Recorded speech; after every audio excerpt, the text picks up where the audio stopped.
एक बार भगवान श्री कृष्ण जी और बलराम जी एक घने जंगल से गुजर रहे थे। चलते चलते काफी समय बीत हो जाता है और अंधकार होने लगता है। अब अंधेरे में आगे चलना तो कठिन था, इसीलिए श्री कृष्ण भगवान दाऊ भैया से बोलते हैं, दाऊ भैया क्यों ना हम यहीं ठहर जाएं, भोर होते अपने गंतव्य की ओर बढ़ जाएंगे। इस पर दाऊ भैया बोले, नहीं, इस जंगल में ठहरना उचित नहीं होगा, यहाँ पर खतरा हो सकता है। तब कृष्ण भगवान बोले, अच्छा दाऊ भैया, हम ऐसा करते हैं, पहले मैं सो जाता हूँ, आप पहरा दीजिए, और जब आपको नींद आएगी तो आप मुझे जगा दीजिएगा, फिर मैं पहरा दे दूंगा।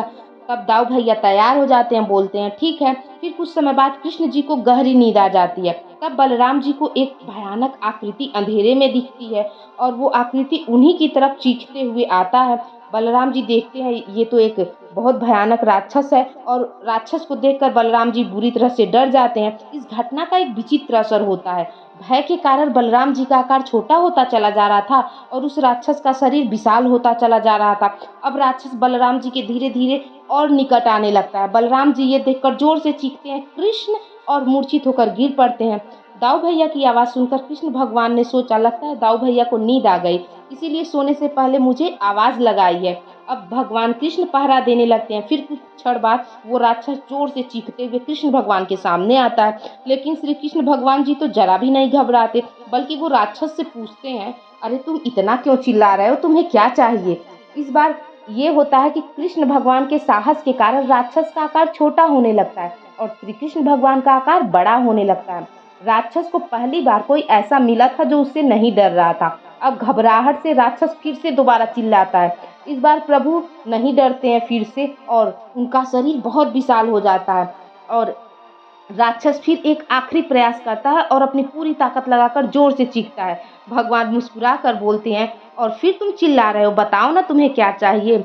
अब की बार राक्षस सिकुड़ कर बहुत छोटा हो जाता है। फिर कृष्ण भगवान उसे अपने हथेली पर रखते हैं और उस राक्षस को अपने पीताम्बर में बांधकर कमर में खोस लेते हैं।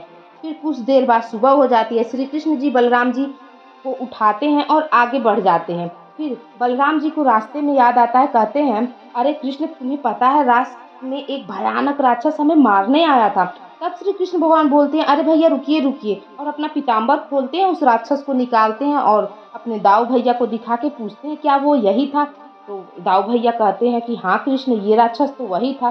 फिर कृष्ण जी बोले, जब जीवन में आप किसी चीज से बचने की कोशिश करते हैं, जिसका सामना करने से आप डरते हैं और जिसका सामना आपको करना चाहिए, आप नहीं करते हैं, तो ऐसी स्थिति में वो चीज़ आपसे बड़ी हो जाती है और वो चीज़ आप पर खुद नियंत्रण करने लगती है। लेकिन अगर आप उस चीज़ का सामना करते हैं डटकर, तो आप उस चीज़ का नियंत्रण करने लगते हैं और आप उस चीज़ से बड़े हो जाते हैं।